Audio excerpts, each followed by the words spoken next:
10. Many meetings. "Wake up, Bathsheba," the doctor urged the young girl gently. "It's time we set off again." Bathsheba shivered into wakefulness. "My arm," she said. "It hurts." The doctor took it in his hands and rubbed it soothingly, willing the blood to flow to her atrophied muscles. "Is that better?" "Yes, it feels better now, thank you." She stood and walked over to her small horse, which was lying against the side of the doctor's mare. "Hello, Bai-chan. Get up now, it's time to go." The pony looked up at her, and then pushed itself up with its forelegs. It nuzzled her side as she struggled to climb onto its back. "I think we should follow these tyre tracks if we can," the doctor told her. She nodded. "Why?" she asked. "If there is someone from Earth here, then I think I should find him or her. Or them. Are you ready?" "Yes, Doctor." They set off, the doctor in front, and slipped out of the shelter of the hills and back onto the exposed plain. Bathsheba found it was increasingly difficult to distinguish the tracks from the surrounding landscape. Snow was continuing to fall and was smothering all detail. But the doctor seemed to know where he was going, and Bathsheba was satisfied with that. She had great faith in the doctor. He seemed like someone she could believe in. She had believed in other people, her father and David, before the accident which had taken them away from her in different ways. Hearn, whom she had heard spoken of with respect because of what he could do for crops which were failing. Goivni, whom she still believed in, who would be able to help her when she eventually met him. She needed so badly to believe that there was someone in the world who could cure her of her withered arm and could assure her that she wasn't cursed. She had seen her brother killed by the hooves of beasts, her father had been killed by the claws and teeth of demons, and Hearn, by his own words, had left her nothing to believe in him for. The doctor hadn't promised anything, but he offered security in a harsh world, and he was taking her to Goivni. The plain began to be rolled up into undulating folds, and the going became more and more harsh for the horses. Again and again there would be the tiresome climb through the snow up to a ridge where the wind would whip them with thongs of snow crystals. Then there was the tumbling descent through the heaped snow to the meagre refuge offered in between the folds. Even numbed by the cold, Bathsheba could feel the fatigue that her steed was suffering from. She began to long for the doctor to bring the ride to a halt, but she could see that it was impossible. At the moment there was nowhere to shelter, nothing that would shield them from the weather. She realised the doctor could no longer be following the tracks, and even she started to wonder if he actually knew where he was going. Finally, he wheeled his horse round and called to her to stop. "Are you all right?" he asked. "It's so cold," she complained. He searched in the pack slung over his horse's back and handed her a blanket to cover her shoulders. As an afterthought, he removed his dark jacket and draped that around her as well. As his hand patted her cheek, she compared its ruddy healthiness with the pallor of her skin. How could he stay warm against the savage cold which chilled her inner core? "We must go on," he told her. "Night is coming. There must be some shelter around. Maybe a farmhouse." "I hope we find it soon," Bathsheba said. "I lost the tracks some time ago, I'm afraid," the doctor apologised. "I thought so." They started riding again. At last they came to the end of the hills, and the ground dipped away in a long curving sweep. They made the horses tread carefully, for the crust of snow could conceal dangers. Bathsheba was the first to see the small shed crouching in a hollow in the ground. She called out to the doctor, not expecting her voice to carry over the noise of the wind, but he turned at her cry and stopped his horse. She waved her arm in the direction of the shed until he saw it. He gave her a nod, and they headed off towards the shelter that it might offer. The shed's door was jammed with snow. The body of a ram lay frozen to the wall. Its eyes were staring, and its mouth open in a silent bleat. The doctor cleared the snow from the door and pulled it open. A fresh animal smell drifted out on a wave of warm air, and there was a shuffling sound in the darkness. Away from the wind, the doctor was able to light the lantern from his pack. Bathsheba gazed around the interior. 5 sheep huddled in one corner as far away from the 2 intruders as possible. The walls were battered, but enough to keep out the worst of the weather. Stray scraps of straw littered the floor. "It may not be much, but it'll do for the night," said the doctor. "I've slept in worse places." He hung the lantern from one of the overhead beams and led the horses into the shed. Pulling the door shut behind them, he said to Bathsheba, "Catabolic processes. They'll keep us warm here. It should at least be bearable." They unpacked their blankets and laid them out on the floor. Bathsheba was so weary from the day's travel that she slept immediately.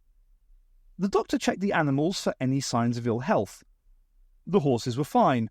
Trelane's people knew how to look after them, but the sheep were undernourished and in poor condition. There was nothing he could do for them, except hope that the snows melted in time for them to be able to reach food. He sat with his back against the mare's flank and closed his eyes on the world for a time. Disturbance in sense organs. Accommodate for reduced ambient temperature. Fault corrected. Awaiting instructions. Activate number 76/1, number 76/2. Correct muscular spasming. Activate motif units. Awaiting instructions. Appropriate velocity achieved. Extend number 76/1, number 76/2. Scan. Awaiting instructions. Every crystal of snow was different, designed by nature from random aggregations of water molecules. A draftsman could work for years to produce a single object with as much beauty. Outside the shed, millions upon millions of intricately constructed snowflakes drifted into wind-formed sculptures. They pressed in on the walls of the shed, piling up so that, when the small patrol arrived, they had to work to clear away the snow so that they could open the door. Their efforts at digging awoke the doctor and Bathsheba long before they got inside, and the sheep began to bleat pathetically. "Hello in there!" a cheerful voice called from the other side of the door. "We came across your trail in the snow and thought that we had better locate any travellers who might be lost. Hello, can you hear me?" "Yes," the doctor shouted. "We are travelling to Grivney's Island. I am the doctor, and I have a young girl here called Bathsheba." "Well then, greetings, Doctor and Bathsheba. I am Fairlew of Dathir. We have rather a lot of snow to clear away from this door. We shan't be long. From your smell, you are humans? Are you not taking great risk journeying to Grivney? I believed that there was a state of war between yourselves and we other races. I am not a native of Tir na Nog. I try not to involve myself with your politics, but I have been told that I may not return to Dinorban unless I go to treaty with Goivni. Fool Nuada seeks others to do his work, does he?" "Something like that." "Pardon me for asking, but which of the races are you?" "I am Furbolg," Furlew said proudly. "My companions are Alan and Shroud of Dathir. There now, the door is clear. May we enter?" "You may indeed," answered the doctor. Bathsheba cowered behind him. She had been told that the Formois, the Furbolg, and the Shay were to blame for the loss of Dagda's wheel from the sky, and, despite their pleasant manner, she didn't entirely trust these visitors. The 3 Furbolg lowered their heads as they entered the shed. The doctor gave each a quick bow as they came in, and was answered by slight inclinations of their backs. When they were all inside, he shut the door. The shed was rather overcrowded now. The doctor's mare rose and began to sniff at the newcomers. "So, you journey to Grivney. You are not the first." "No?" the doctor asked. "No. We have another who has journeyed from the place called Earth. He has been with the herd for 2 days now. You will meet him." "Yes, we'd like that." "You have no choice. You are on our land, and so must go before our lord to explain yourselves." "But we've explained what we are doing to you," the doctor protested. "Honour demands that you present yourself before our lord. It is only proper." "Ah, I see. Because I am on your land, it is right and fair that I should meet with your leader. It would be discourteous for me not to do so." "For a human, you grasp our customs well, doctor. And if you do not satisfy our lord, Then you will die." Bathsheba gasped in horror. "Do not worry, little human," Alan said. "Our Lord is generally easily pleased." "Aye, unless he has something on his mind," agreed Shraud. "Of course, he does have something on his mind at the moment." "True, true." "Gentiles," admonished Furlew, "you are frightening the girl. Be so kind as to take these sheep to our flock. They have been abandoned by their human owners, and so we may claim them for a while." "As you command, good Furlew." Alan opened the door and let Shraud usher the sheep through. With a wave to Bathsheba, he went out and closed the door behind him. "If you will gather your packs together, I think we should rejoin the herd as well." The doctor nodded. "You may ride upon my back," Furlew told Bathsheba kindly. Bathsheba did not relish the prospect of going out again, but she saw that they had little choice. She gave the doctor what little help she could and tied the pack across her pony's back. Furlew lifted her up onto his back, and she wrapped his mane around her fingers. In many ways, this Firbolg was not so unlike the Keffil that she had befriended. Wistfully, she wondered what had happened to Rush. The doctor led the two horses outside and then mounted. Furlew followed close behind, and then took the lead as they rode across the snow. The wind was as vicious as before, but the snow was no longer falling. In the east, Aron's wheel was creeping over the horizon. It stained the landscape red as though a great and bloody battle had been fought there. The snowfield was as barren as a desert. It stretched away to the horizon on all sides, blemished only by the tracks that the travellers left behind them. Bathsheba yawned and began to slump forward against Furlew's back. He put one hand behind himself to support her. At last, in the distant twilight, the doctor picked out the signs of the Firbolg camp. 2 guards trotted out to meet them. They carried pikes as tall again as themselves, and wore loose-fitting tunics over their bare torsos. "Hail, soldiers!" Furlew greeted them. "I bring more strangers from the other world." "Hail, Furlew! Do you plan to bring them before our Lord immediately?" "I see no point in delaying." "Well, he has his feet plunged into the snow at the moment to relieve his pain. Perhaps you would do well to wait." "If his discomfort is being assuaged, then now would be the best time for an audience." "And I would prefer an immediate audience," the doctor spoke up. One of the guards stared at him, as though amazed at the audacity of a human speaking up for himself. The doctor shrugged, and added as an explanation, "We would like to be on our way as soon as possible." The guards waved them on, and Furlew led the doctor into the camp, talking as he went. "This is the herd of Dafir. The mountain Firbolgs scorn us for our lifestyle. They consider themselves so superior, and put on their airs and graces. It is but a sham." "More internal squabbles," the doctor commented.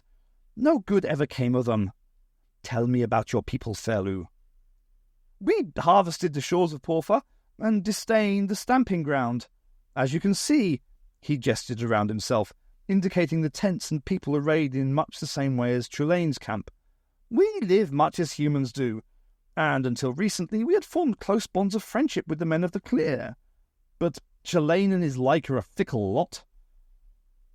The camp was built around a small farmhouse, which seemed to have been occupied by the lord of the herd, judging by the way everything else was centred around it.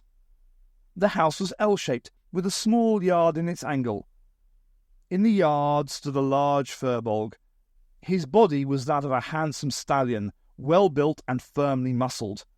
The human half, on the other hand, was running to fat. But the face, heavily bearded, had an ability to it that suggested to the doctor that this was the herd's lord. He stood splay-legged, with snow piled high around his feet. He turned his head at the sound of the approaching party and lifted an arm in welcome. "Furlew! My lord!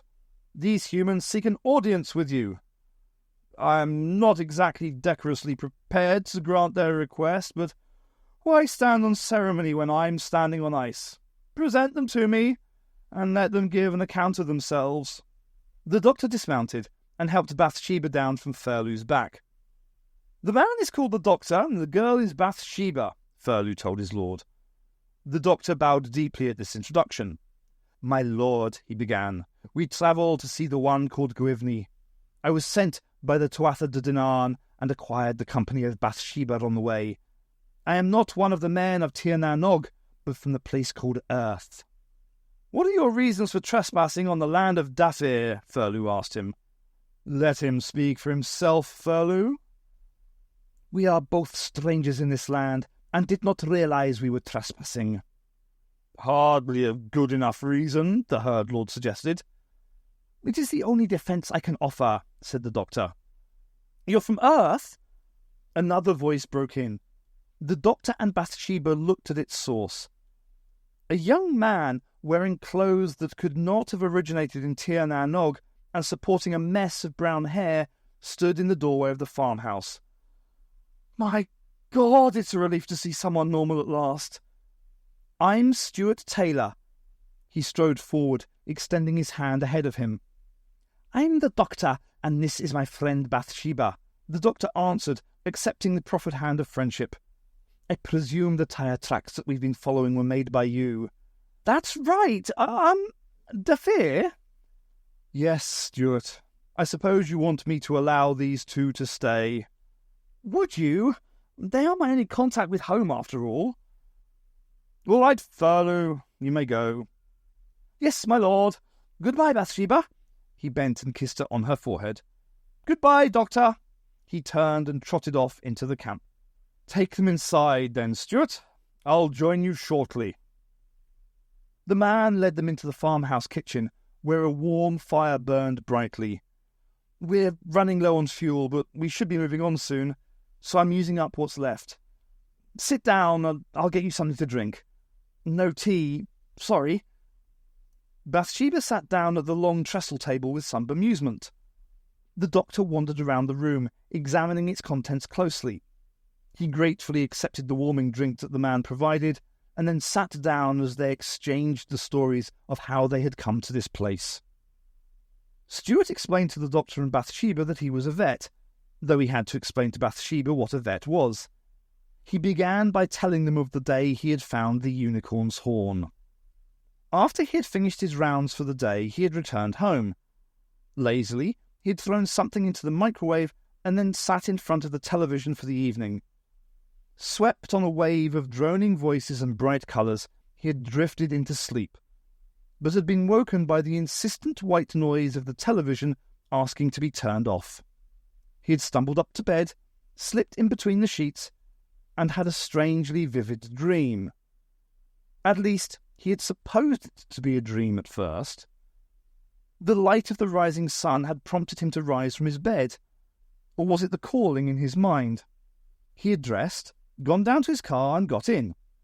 But instead of driving to his surgery, he had taken the road out of Gwydir towards Llanfair Caerog, and then the calling had made him drive down the road that led north out of the village. The road ended at a pair of metal gates which were padlocked shut. He had used his hoof cutters to break the chain that secured the gates, and had then driven through. The road converted to a track once through the gates, and he had put his foot down on the accelerator. He had been rather lucky that when he had reached the stone circle, he hadn't done his car any damage. But he didn't have long to think about that, for suddenly he found himself transported to the land of Tir na Nog. The guards around the circle hadn't been able to stop him, but the gates of Dinorban had. He had had to get out of the car and had been captured by the soldiers who had taken him before the Tuatha de Danann. At this point, General Nuada had searched him and found the unicorn horn in his pocket. As soon as the horn was confiscated, Stuart's dreamlike state had vanished, and he had found himself plunged headfirst back into reality. He had been given the same choice as the Doctor and Ace, which is to say that he had been given no choice at all. At noon the next day, he had driven out of Dinorban and had taken a rather circuitous route across Tir na Nog. He hadn't encountered any difficulties until he had come across the herd of Dafir. He had been brought before Dafir in much the same way as they had, and had almost been put to death for trespassing on the land. But he had noticed that Dafir was walking badly and had been able to diagnose laminitis. It's when the laminae of the hoof get inflamed, he explained to Bathsheba. She looked blank, and he simplified to, something wrong with a horse's feet. He had been able to relieve some of Daphne's suffering by bleeding off a couple of pints of blood. He injected some antibiotics. Never mind, he said to Bathsheba, and told Daphne that he would have to spend a couple of hours a day with his feet kept cold, and with luck the problem would be cured over the course of a few weeks. It's going well so far, said Stuart, so Daphne is grateful to me. I suppose that's why he let you two live. The treatment's a bit primitive, isn't it? The doctor asked. Yes, well, the people at Dinorban took a lot of my stuff, so I couldn't do any better. And now? What do you mean? The doctor placed his mug on the table. What do you plan to do now? I hadn't really thought about it, Stuart shrugged. I suppose I just intended to stick around until I could come up with some way of getting back to Earth. Is your car still in working order? Yes, I'm running a bit low on petrol, but there's enough to get me back to Dinorban. Good, it'll do. Do for what? Asked Bathsheba. Yes, Doctor. Do for what? The doctor smiled and his dark eyes sparkled. Why, for the last approach to Gwivney. There were 33 Keffel in the herd that Ace had joined. They were without a herd stallion for the moment, the only male being a young colt. Leadless, they had no course of action in mind beyond going to Dinorban to help the situation there. Ace rode on Bat's back because through Bat she could communicate with the other members of the herd. The horn of a Keffel was a very special thing. It was a direct extension of their brain outside the cranium and contained everything that distinguished a Keffel from an ordinary horse.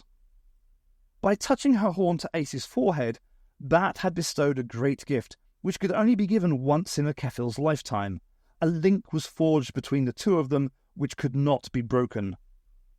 It affects different people in different ways, Bat explained to Ace as they galloped across the semi-cultivated fields. My dam, Rush, gave her gift to a young girl human. In her case, it only gave her the ability to talk to Rush. But you have also received the gift of seeing my aura, so you can see how I feel by the way the light plays around me. Ace thought about this for a time and then told Bat, But in all that time I've been with you, the aura has been white light. It hasn't changed at all, except perhaps in its brightness. That is because I have been happy to be with you. When I gallop, my aura is brighter because I enjoy the freedom to run. When I lie down, I am happy because my muscles are tired from too much galloping. When I talk with you, I am happy because you are my bondmate. You make life sound so simple. Bat gave a sort of psychic shrug. Perhaps I should not. Life is not simple. When we reach Dinorban, we will discover how complicated life is. For more than 3 centuries, we have been at peace with humans. Now, because of what they call the Rawn's Wheel, we are no longer at peace. There's an explanation for this. I believe it is called human logicality. They say that if we escape to Earth, they will be prevented from escaping to Earth as well. I do not follow their reasoning. They think that the humans on Earth won't notice a few tens of thousands of extra people, but if unicorns and centaurs start to appear, then they'll have to take notice. And the Earth people might stop the Tir-Na Nog people from escaping from the danger here. Has anyone tested this theory? Well, I once saw someone on the television saying that nobody likes a refugee. The people whom the refugees are trying to get away from don't like them, and the people whom the refugees go to for shelter don't want them. So the best way for a refugee to get into a country is by not letting the country know that they're coming in. That's what's happening here. Does this make sense? Yes and no. I can follow your words, but I cannot understand the meanings underlying the words. The concepts are very humanish. Don't worry. I've always thought it was so much claptrap. Perhaps if we could get you lot onto Earth, then we could show the Tuatha that there's nothing to worry about. But how could we get through their defences? And what if there was something to worry about? Well, I've been thinking about it. The main problem here is that there are these demons gradually killing everyone, right? And that's what the humans are trying to get away from. Bat didn't say anything, so Ace carried on. Well, the way I see it is that if you lot turn up on Earth, the government will have to take notice. And if the Tuatha get together with the government, because they've had to admit that something is going on because of you lot, then the government will be able to supply them with superior firepower to wipe out the demons. She gave a nod of her head. The logic seemed impeccable to her. I will convey your suggestion to the rest of the herd. But there is still the problem of how to get into Dinorban. Ace tightened the straps of her rucksack and felt the weight of the deodorant cans nestling safely within. Well, I've got a couple of ideas for that, she said. Bat called the herd to form a quorum. They sent one of the younger fillies to locate a touchstone, and she galloped ahead of them. She returned rapidly, her form blurring as it moved. What's happening to her? Ace asked. That is not Fleet, Bat told her, but merely a projection of her spirit. Look. Ace watched the image of the Keffel as it pranced before the herd. It rose up on its hind legs and then lunged forward, following this with 3 tosses of its head and a side swipe of its tail. When the dance was finished, the image began to streak and fragment until it was no longer visible. Once it was completely gone, the herd began to move again. By the way she moved, she gave us directions to her true self, Bat explained. But how did she do it? How did she project an image of herself? She merely showed us one of her possible futures. In that future, she returned from the touchstone and performed the leading ritual. But in her actual future, she remained by the touchstone. To save energy, said Ace. That's right. It used to be important in the location of food for the entire herd, but now we use it for conveying other messages. Oh, wow! That's evolution. Is it? Yes, I think so. You've evolved the way to tell others where your food was and then changed when that was no longer necessary. The professor told me that examples of actual evolution are quite rare, in earth science anyway. The professor is another name for your friend, the doctor? Bat asked. Yes. Ace struggled to recall what else the doctor had told her about evolution. He once said that the universe is big enough for all the conflicting theories of species development to have some validity. And what does that mean? Who knows? Ace shrugged. Fleet was waiting for them atop a rocky mound. On their approach, she leapt down and cantered up to meet them. She whinnied playfully and mimicked the dance she had performed in absentia, then returned to her vantage point. Once the herd had gathered at the foot of the mound, she rather theatrically lowered her head and touched her horn to something on the ground. She descended and let another of the Keffel take her place. The action was repeated by each of the herd. Ace, dismount, please. Ace slipped off Bat's back and let her go up and touch the horn on the ground. When Bat returned, she said to Ace, Now you. What? You are an honorary member of the herd. You must form part of the quorum. Right. Ace climbed up amongst the rocks. Close up, the mound was revealed as being mainly rock with some soil in the crevices, which provided a home for small shrubs. She reached the summit and looked around. Not certain what to do, she merely squatted down and pressed her palm against the cold rock. No, Ace, Bat's voice sounded quietly in her mind. Ace wondered what she was required to do. It was as though she was being put up in front of her class again, standing at the blackboard with no idea how to solve the quadratic equation. Just as she would have done in that situation, she gazed intently at the rock, as though the answer would appear out of nowhere. There was a seam of green stone running across the surface, and, as it was the only distinguishing mark she could see, she touched that instead. Nearly, Ace. Ace ran her hand along the seam, and then suddenly felt a buzz in her arm. It faded quickly, but seemed to be the effect that was expected. She descended from the mound and joined the herd. One by one, the Keffel lay down in a large circle. Ace was the last to sit down. As she watched, a light extended from the top of the rock until she could see the auras of every member of the herd. This was obviously one of the effects of the touchstone. All of the auras were varying shades of white, except one. That one had a leprous quality to it, tinging it a sad, off-yellow colour. This one Keffel now rose and approached the touchstone for a second time. The source of the light bleached her aura back to white, and then, to Ace's initial horror, the Keffel regurgitated. The pain that she was going through was obvious, but eventually something emerged from her mouth. It was the broken remnant of a horn. "What's going on?" Ace asked. "It is the horn of our little sister. She died at the hands of a demon some days since. Whistle was charged to carry her horn to a place of rest. Now her duty is almost finished. Watch." As Whistle clenched the horn between her teeth, the light from the touchstone dissembled it, absorbing its molecules into the rock itself. Whistle shivered and quaked until the process was over. Finally she retreated, and her aura was blinding white. She returned to the circle, and a discussion began. Ace could only hear the part of the debate which Bat contributed, but the final decision was quickly relayed to her. "We've decided to accept your plan, Ace. As you are human, you are better able to understand other humans, and so we believe what you say is true." "Good! But we must first hear the way in which you hope to get us inside Dinorban." Ace took the rucksack off her back.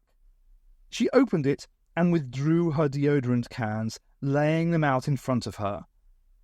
There were 7 in all. Do you still need this touchstone?" she asked with innocence in her voice. "It has served its purpose in the quorum, yes. What did it do?"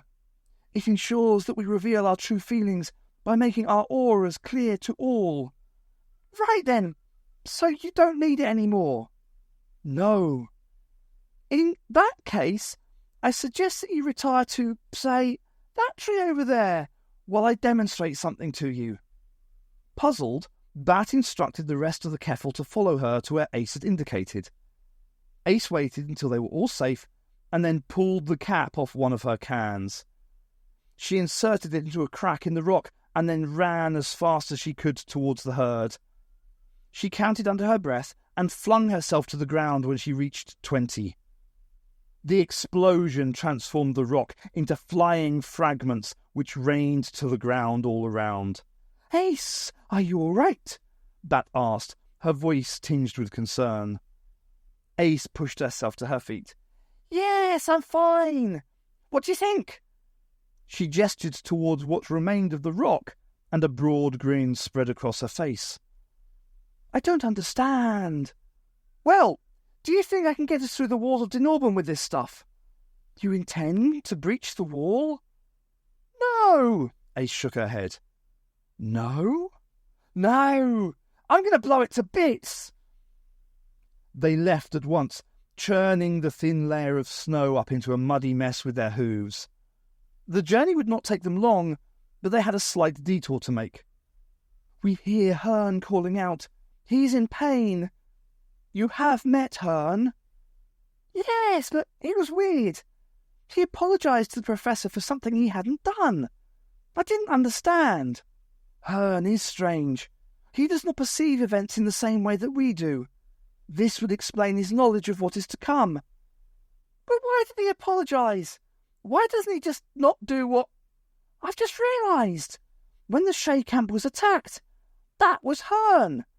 It didn't connect, but I saw the light, the same light that surrounds Hearn. Was that what he was apologising for?" "I do not know, Ace."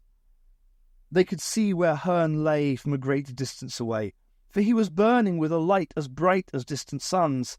He lay in a circle of brown soil at the centre of a deserted village. The common land was the focal point of village life, but now it was untouched by snow or plants, and bore no evidence that midsummer celebrations had once been held there. One of the houses, half within Hearn's aura of light, had collapsed into shattered ruins, and the stones were turning slowly to dust. The herd stopped, and tried to call out to Hearn. "Hearn! Hearn! Answer us!" Hearn did not stir from his prone position, and though he mouthed words, none came. The only reply was a loud roaring, just as on the night of the attack.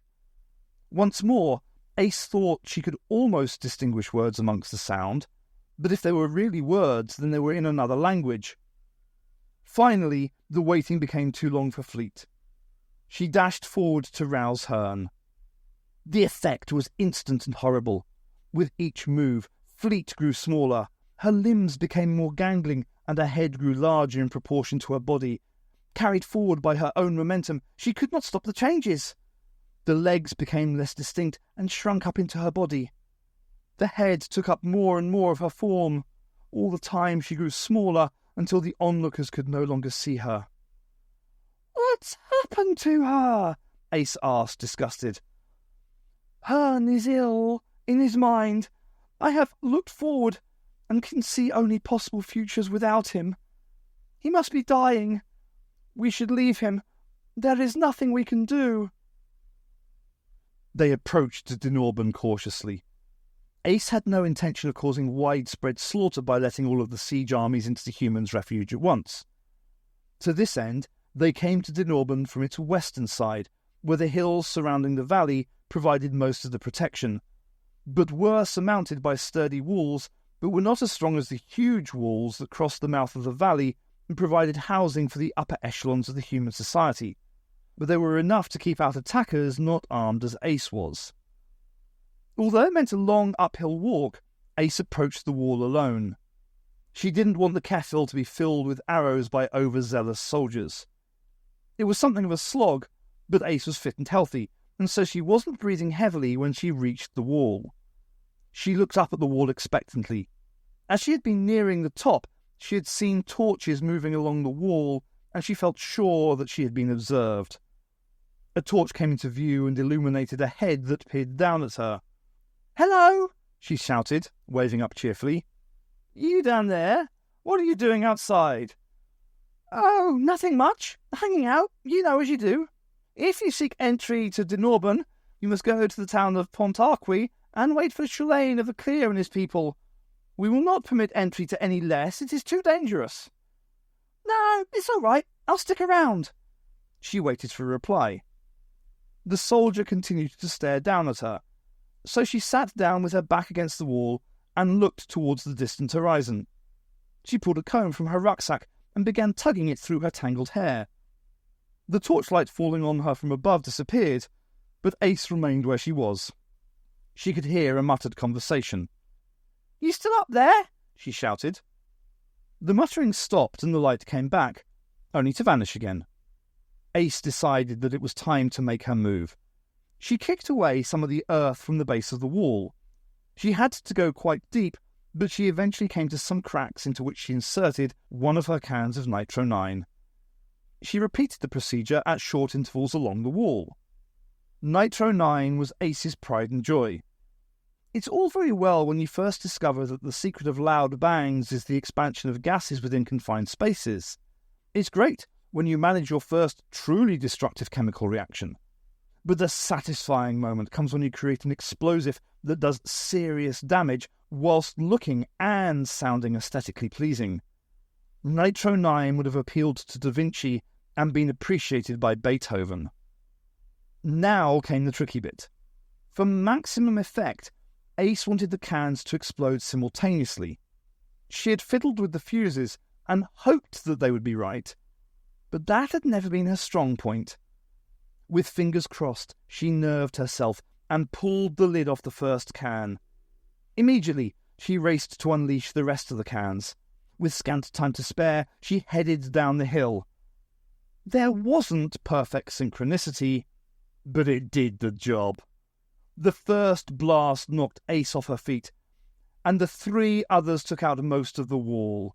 Within seconds of the echoes dying away, Ace heard hoofbeats pounding up the hill. Bat was at the head of the herd, and Ace wasted no time in leaping on her back.